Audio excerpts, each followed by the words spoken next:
ازيكم يا حبايب قلبي، عاملين ايه؟ يا رب تكونوا بخير. وصفتنا النهارده قراقيش صيامي، هتعجبكم جدا جدا.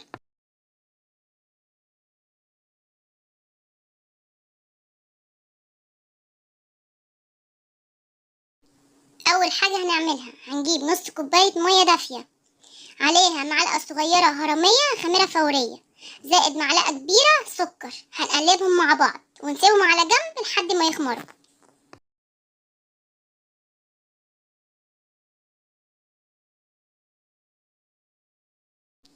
هنجيب طبق غويط، هنحط فيه 4 كوبايه دقيق، و2 باكو فانيليا، نص معلقة صغيرة بيكنج باودر، ربع معلقة صغيرة ملح، يعني ذرة ملح، ونقلبهم مع بعض.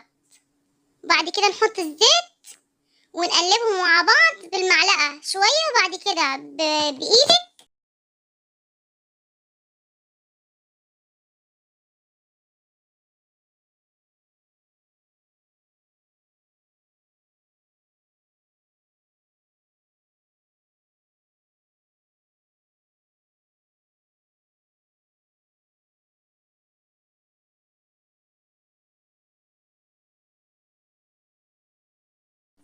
هنفضل نقلب فيهم بإيدينا لحد ما يوصلوا لحبيبات الرمل.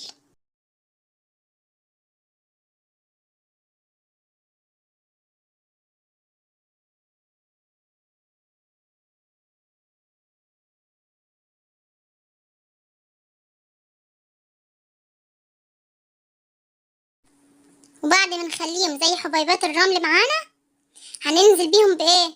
بالكوباية اللي احنا خمرناها قبل كده، اللي فيها الخميرة واللي فيها السكر واللي فيها المية الدافية، ونقلبهم مع بعض. العجينة هتحتاج معايا حوالي نص كوباية مية، أو ممكن كوباية على حسب نوعية الدقيق اللي بتعملي بيها. ولحد ما تبقى العجينة معانا هنفضل نعجن فيها نعجن فيها لحد ما تبقى معانا طرية حلوة كده، تمسكيها تعرفي تشكليها. ونسيبها في الطبق بتاعها تاني، نحطها لمدة 10 دقايق بس، نسيبها ترتاح. احنا مش عايزينها تخمر، لا، احنا هنريحها من العجن اللي احنا عجناه. الحاجات بقى اللي هنستخدمها، هنجيب نشابة، لو ما عندكيش نشابة مش مشكلة، اي حاجة مدورة، اي عصاية، حتى لو عصاية مكنسة مش مشكلة، هنجيبها. وهنجيب كيس تلاجة هنقسمه بالنص، هنفتحه بالمقص، او اي كيس عندك برضو مش مشكلة. وهنجيبهم وهناخد العجينة، يا اما نعملها كلها مرة واحدة، يا اما نقطعها على 2. انا قطعتها على 2. ونفردها بقى زي المستطيل، ونسويها، اهم حاجة نسويها من الجناب. بعد ما سويناها من الجناب ومن كل حتة فيها، عملناها بايدينا، كملناها بايدينا بدل النشابة. هناخدها نعمل بقى الحشو بتاعها. هنجيب الحشو بتاعها جوز هند وسكر، لو عايزة قرفة مش مشكلة، ونكتر السكر والجوز الهند. لو عايزة تعمليها من غير جوز هند وبالقرفة، حطي قرفة وسكر، بس كتري السكر لو انت مش عايزاها مسكرة. ونقلبها بالنص، نقفلها على بعض بالنص، بس اهم حاجة ندوس عليهم زي ما انت شايفة كده في الصورة قدامك، ندوس عليهم عشان ما يطلعش مننا جوز الهند والسكر. وبعد ما نقفلها بالنص، هنعملها تاني بالنشابة، هنرجعها تاني، هنعرضها، ونكرر اللي احنا عملناه ده 3 مرات. يعني احنا عملناه اول مرة معاكم في الصورة اهي، هنعملهم مرتين تاني.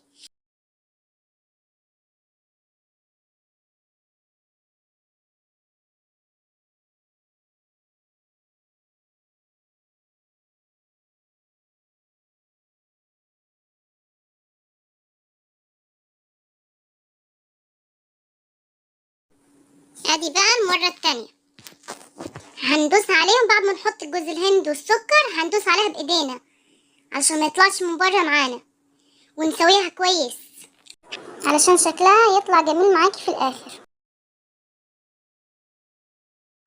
ونقفلها تاني ونعمل نفس الخطوة المرة التالتة.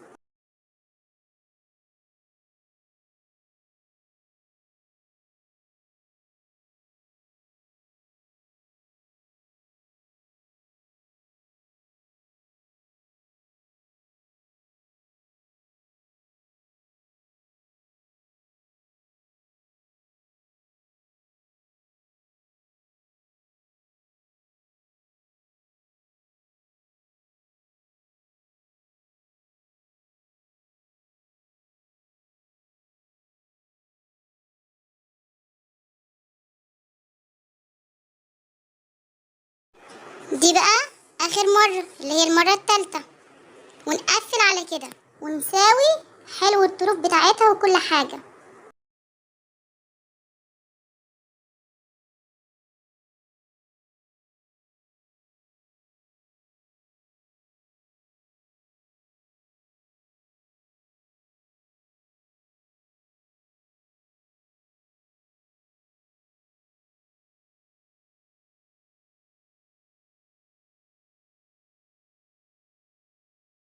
بعد ما نسويها كويس هنقطعها اي شكل انت عايزاه، دايرة، مثلث، قلب، اي حاجة انت عايزاها.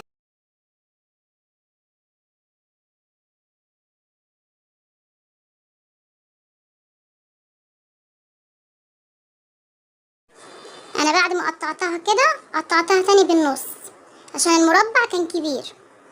انت اعملي اي شكل انت عايزاه، لو عايزة تعمليها زي الصوابع مش مشكلة، اي حاجة انت عايزاها. بعد ما قطعناهم حطيناهم في صينية مدهونة رشة زيت بسيطة، هنحطهم فيهم بس بعيد عن بعض، نعمل مسافة بينهم عشان لسه هيخمروا. ده بقى نص العجينة التانية، برضو تقطعيها زي ما انت عايزة. نعمل مسافة يا جماعة بين واحدة والتانية علشان ما يلزقوش في بعض عشان لسه هيخمروا. لدهن وش القراقيش هنعمل خلط مع بعضينا، هنحط معلقتين صغيرين سكر مع معلقة كبيرة عسل اسود، هنخففهم بحبة مية صغيرين خالص وندهن الوش بتاعهم بمعلقة بفرشة باللي انت عايزاه.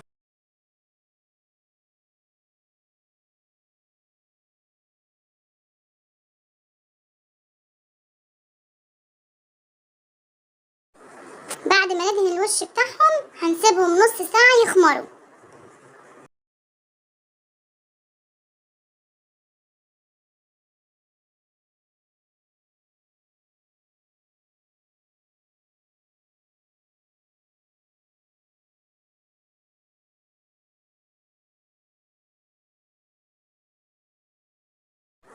بعد ما سيبناهم نص ساعة يخمروا هنشغل الفرن على نار عالية، أعلى رف في الفرن، وهنسيبهم من تحت يحمروا، وبعد كده نولع الشواية من فوق لو محتاجين لون.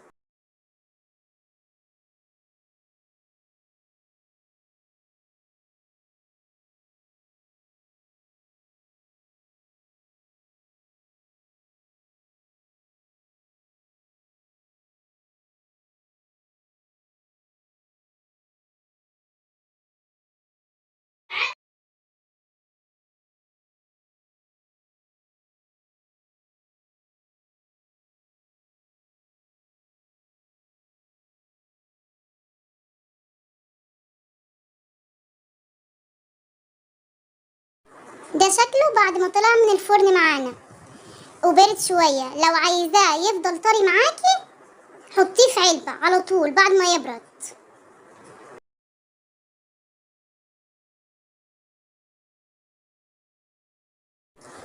لو عايزاه مقرقش معاكي سيبيه في الهوا هيقرقش جدا معاكي.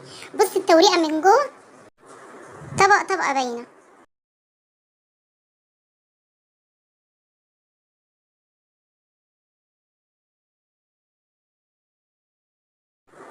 وبكده خلصنا وصفتنا النهاردة، وبألف هنا وشفا على قلبك يا ست الكل.